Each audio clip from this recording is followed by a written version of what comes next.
Já tive o Jadel Gregório aqui. É mesmo? Foi o episódio 40. Legal. Gente grande. Ai, estou aqui no Brasil com ele, Pai Vicari, que é uma honra enorme, eu não estava a contar com isto, mas uma vez que estás aqui na gravação dos Inimigos, roubei-te e, claro, falar da maratona recente que foste fazer, e essa é a tua ligação ao meu podcast, que é o Setting the Pace, episódio 90, e não podia ter um convidado maior do que Bruno Vicari, Pai Vicari. Imagina, Rafa. Para os amigos. Poxa, muito obrigado pelo convite, falar de esporte, de desporto, certo? Falar de atletismo, né, também de certa forma, que é um esporte que eu gosto muito e pratico de maneira amadora. E contar um pouquinho, acho que, do que foi a Maratona de Nova York, que eu sei que acho que é o sonho de muitos portugueses também, corredores portugueses. Apesar de eu saber que tem uma meia maratona ali em Lisboa, que é muito legal também. É rápida porque começa, né, na ponte, desce muito, tanto que houve um recorde europeu na altura, mundial aliás, que não foi considerado precisamente pelo desnível. Então, atualmente, eles já começam cá em baixo. A elite não começa na ponte, começa cá em baixo, e mesmo assim o anterior recorde era lá. Mas eu sei que é uma prova super concorrida também, quem sabe um dia eu consiga realizar o sonho de ir por lá. É só pedir o dorsal VIP e eu arranjo. Ah, boa. Então já está combinado. Porque a maratona de Nova York há lista de espera, não é? Sim, existe um sorteio, né? Qual sorteio? O sorteio é como... É o passeio, né? Sorteio, não, mas você se inscreve, né? Mas como ela é muito concorrida, então eles meio que sorteiam entre as pessoas que se inscreveram quem consegue participar. Mas não é por tempo? Não é por tempo, como é em Boston, né? Em Boston é por tempo. Há algumas que são por Algumas são por tempo. Lá não, lá é aleatório, né? A escolha. Mas eu tive a felicidade de, nesse ano, correr junto com o pessoal do Strava. Acho que em Portugal o pessoal deve ter bastante aplicativo. Eu ontem vi um ciclista todo equipado à Strava, mas estava a chover muito, então não consegui te enviar a foto. Então com o pessoal do Strava e da New Balance, que é patrocinadora da prova. Então através deles eu consegui o dorsal e realizar o sonho de correr a prova. E partiste na frente ou lá mais para trás, no esporte? Eu assim, relativamente na frente. Foi na primeira largada, porque são várias largadas. Sim. Então, a minha largada foi a primeira, mas eles têm 3 ondas diferentes, né? Eles dividem.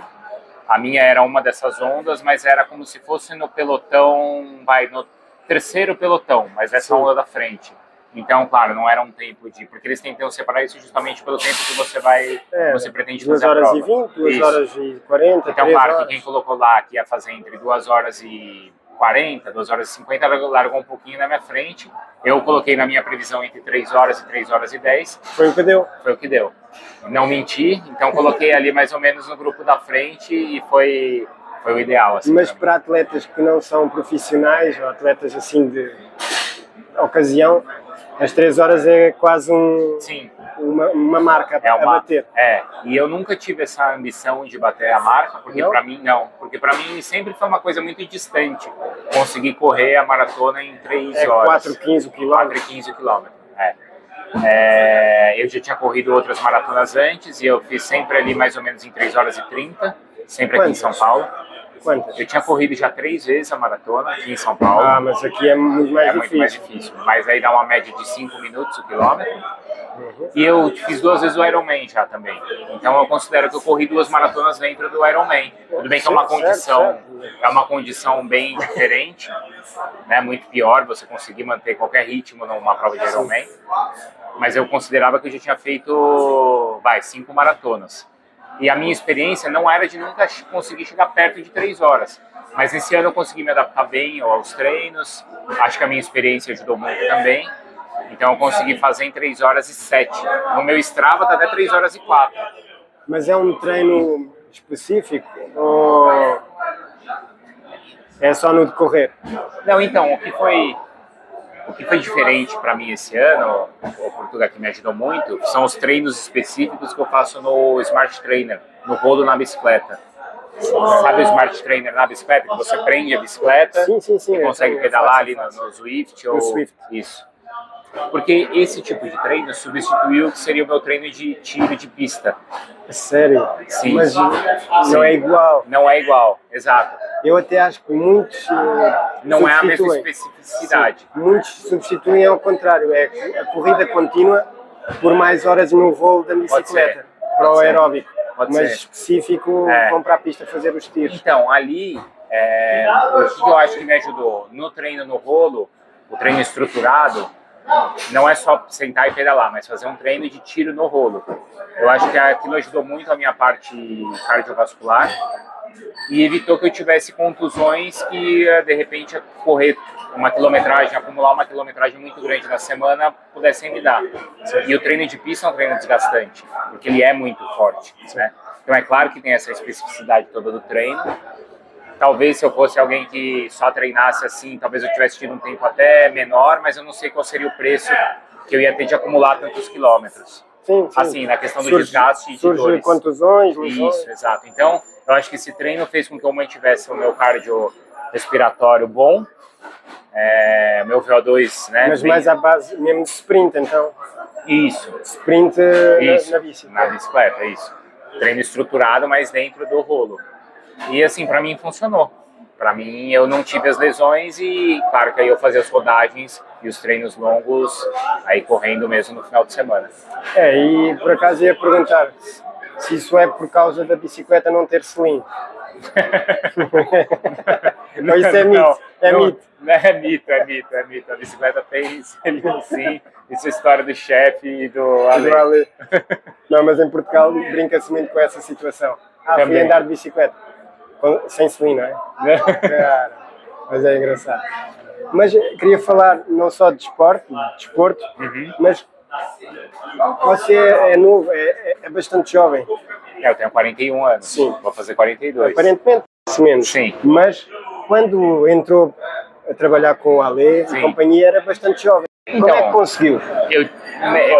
Eu tinha, quando eu entrei na ESPN e comecei a apresentar o programa na época com o Ale, eu já tinha 30 para 31 anos. Então eu comecei muito jovem na Rádio Jovem Pan, aqui em São Paulo, que é uma rádio muito grande, é uma das principais do Brasil. E ali eu entrei quando eu tinha 21, 22 anos. E eu fiquei lá durante 11 anos. E aí logo, específico para o desporto? Sempre no esporte. Sim, isso é uma sorte, não é? É uma sorte, porque muitos jornalistas têm de passar por...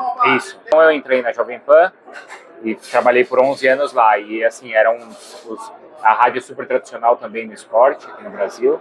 Então eu aprendi muito por lá. De lá eu fui para o SBT, que é uma das maiores redes de TV aberta aqui do Brasil. Trabalhei lá por muito tempo, também por 8 anos. E então, quando eu estava, depois da Copa do Mundo de 2014, eu fiz uma grande cobertura no SBT, a ESPN me chamou justamente para esse novo programa. Para apresentar? Para apresentar, sim, já para apresentar. E ser apresentador num canal é privado, mas mesmo assim é muito visto. O reconhecimento na rua é absurdo? Eu trabalhava antes no SBT, que é uma TV aberta. Então ali é ainda mais. A diferença é que o SBT é uma televisão que atinge todo mundo. Todos os perfis, todos os públicos. Na ESPN é um público bem específico do esporte. Então, por exemplo, se eu tô... Mas o povo brasileiro é muito apaixonado por esporte ou por futebol? Por futebol. O povo é apaixonado especialmente por futebol. Mas os programas esportivos também é muito futebol só. Sempre relacionados ao futebol, sim. Então, por exemplo, se eu estou num lugar, durante muito tempo eu trabalhei nas duas emissoras. Quando eu estava, por exemplo, em um estádio de futebol ou em um ambiente esportivo, eu sabia que as pessoas me conheciam da ESPN. Mas quando eu estava no ponto de ônibus ou numa padaria, as pessoas iam falar comigo, era por causa do SBT. Então eu percebi essa diferença assim do público. E isso não é meio estranho? Era diferente, porque assim, no SBT eu entrava dentro dos programas de jornal, do jornalismo. Não, mas eu quando pergunto o estranho eu só estou a fazer o meu trabalho. Porque toda a gente no mundo faz o seu trabalho. Sim. E a pessoa passa aí na rua, ninguém conhece ninguém. Sim. E nós, eu estou só a fazer o que eu gosto. E as pessoas param-me, como aqui, toda a gente, eu estou sentado ao pé do pai vicário. Estou sentado ao pé do Ale. E às vezes as pessoas quando você... ficam com vergonha. Sim, e muitas vezes a pessoa cria até uma certa intimidade com você. Por ver você todos os dias falar e sabe que eu tenho 2 filhas e me pergunta da minha esposa. Então as pessoas acabam tendo essa intimidade, mesmo eu não conhecendo quem está falando, a pessoa me conhece. Eu acho que o mais curioso é isso, essa intimidade que as pessoas acabam tendo comigo, ou por seguir também rede social, essas coisas. A rede social é bastante boa para isso. E, por acaso, eu durante muito tempo tinha a minha privada, não metia nada da minha vida, era mesmo só conteúdo. E depois a Paula, na altura, se queres subir o nível, tens de dar a conhecer, tens de não ser só conteúdo. As pessoas, isso te aproxima assim das querem pessoas, saber né? a história, Elas mas querem. é totalmente diferente em Portugal. Por quê? Porque em Portugal é o reconhecimento, não... Posso só dar ela por tudo? Muito prazer com você, viu? Obrigado. Isso é da hora. Obrigado. Valeu. E então, chegar aqui, como eu, De um outro país. noutro país, claro que estamos aqui num ambiente Sim. de fãs dos cancelados, mas dizer, porra, sou seu fã, não, é meu amigo, você é meu amigo. Não precisa ser meu fã. Porque fã é uma coisa, e em Portugal não tem esse... E trabalho essa proximidade. e promovo os atletas portugueses e sou incapaz de... Porra, obrigado pelo teu trabalho. Isto agora é uma crítica para quem assiste o Setting the Pace. Entendi. Porque é agradecer o trabalho da pessoa. Mas eu tenho um psicólogo. Mas eu acho que nesse sentido o português ele é mais fechado, mais prático, não é? Mas há uma coisa que dizem, e isto é um psicólogo, meu amigo, que foi treinador de um atleta de alto nível, que é o Carlos Calado, medalha de bronze em comprimento, salto em comprimento. Vocês dizem salto em altura em ou distância. Foi bronze em 2 mundiais e esse treinador é psicólogo. E ele trabalha basicamente através da internet para o Brasil. Ele tinha um projeto que era escola da psicologia.com e ganhou muitos fãs no Brasil e então começou a vender consultas online e tudo bem. E ele diz, o português é incapaz de ver o amigo a ter um pouquinho de sucesso e dizer porra, e dar ainda mais moral. E no Brasil não. No Brasil a pessoa quer dar moral. E eu lembro-me, o grupo dos cancelados maníacos, eles assim, porra, temos de ajudar o Portugal a chegar aos 1000. Inscrevam-se todos no canal do Portugal. Entendi. Assim, mas é de atletismo, não, nós queremos que o teu canal suba. Ok. Em Portugal não dão essa. Não fariam isso. Não. Por uma... mas eu acho que vocês são mais, talvez, práticos, são mais objetivos. A gente está tendo muito essa troca agora com tantos técnicos portugueses aqui no futebol. E às vezes os técnicos aqui portugueses em entrevistas coletivas, eles são muito diretos, né? E às vezes a gente encara isso aqui como rude. Isso, ou como uma arrogância, e na verdade não é isso. É uma característica. Há uns que alguns são. Eu vejo os traços e a forma como falam que eu fico também, pô, isto em Portugal... Passou do ponto. Em Portugal eu não me lembro disto. Porque é que ele agora está a falar assim? É porque está no outro patamar? Será? Às vezes eu pergunto. Entendi. Pode ser. Pode ser também. Mas também, lá está. Eu sinto, a uma escala assim pequenina, que só por ser estrangeiro há muita gente que deprecia. Que deprecia? Deprecia. Aham. E eu já ouvi muitas vezes. Pode ser. Só por falar gringo já é melhor que nós. Não. Calma. Às vezes tem isso, né? Ou às vezes nessa coisa do técnico, vocês gostam dele só porque ele é estrangeiro. Às vezes tem isso. Ou até o contrário, não vou apoiar porque ele é estrangeiro. Pois. Meio que uma reserva, talvez, de mercado aqui. Mas enfim, eu acho que essa troca cultural é tão importante pra gente. Eu acho. E mesmo os brasileiros chegam a Portugal e dizem que também os portugueses são... Talvez não seja... não são tão amigáveis. Não bem recebidos. Mas lá está, é uma questão de sorte, do sítio em Portugal que visitam, as pessoas que apanham, ninguém é igual a ninguém. E há portugueses que ainda são xenófobos, racistas. Ainda tem. E aqui também é igual, deve haver. Na Argentina é pior, se calhar. É difícil. E você acha que o brasileiro lá em Portugal se sente como? Porque eu nunca fui para Portugal.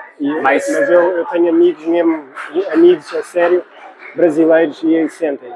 E todas as pessoas que eu conheço que já foram para Portugal só falam as melhores coisas. Mas, por exemplo, se for um brasileiro a ligar para uma oportunidade que viu um apartamento, fala em brasileiro, a pessoa diz logo, ah não, já está ocupado. É mesmo? E eu passado um minuto falo português, quando é que quer agendar a visita? E isso é o quê? É a xenofobia, né? Sim. Porque se calhar teve alguma má experiência com um Com brasileiro, algum outro. com algum hóspede, então já não quer mais brasileiro. Só porque o brasileiro faz muito barulho das festas, mete a música alta e isso, pronto, a pessoa começa a ficar saturada e depois já não dá oportunidade aos outros. Entendi. Não deixa de ser um preconceito. Preconceito. Verdade. Julgamos todos pelo... Mas pronto. É. Bem, pai vicário, está aqui a camisola Agradeço demais, achei linda. dos jogos. Camisola. Esta é mesmo específica dos jogos porque a da Federação tem o logo da Federação. Ah, sim. Quando é os jogos, como é a representação do Comitê país. Olímpico, eles metem a bandeira. É linda, linda. E eu linda trouxe a camisa. porque sei que você vai brilhar aí pela Ibirapuera. Fiquei muito feliz com a camisa, com o presente, fiquei muito orgulhoso e tenho certeza que vou usar bastante. Tivemos um campeão olímpico a usar uma igual. A do salto aí. Salto triplo. Do salto triplo. O Como Pedro chama? Pichardo, Pedro Pichardo. que é sim. cubano, mas Sim, naturalizado. do Benfica. Eu até te perguntei, né, sobre essa história, né? É. Sem dúvida. Eu acho que o salto, especialmente em Portugal, é super tradicional, né? E já há uns anos, desde o Carlos Escalada, aquele que eu falei, ele fez o boom, porque antes Portugal era só longa distância. Sim. E as técnicas... Inclusive, eu acho que muitos portugueses correram e venceram aqui a São Silvestre. Sim, o Carlos Lopes, Carlos nas Lopes, mulheres sim, também, a Rosa Mota. Isso. Acho que, como é que se chama? A Aurora Cunha também venceu. Vou usar com muito orgulho. Obrigado. Vicário, obrigado Obrigadão, Rafa. pela simpatia, gente boa, deu aqui moral a toda a gente e a mim também desde o primeiro dia sempre me respondeu no Instagram, por isso agradeço. Espero que o pessoal tenha gostado aí da nossa conversa. Valeu. Valeu.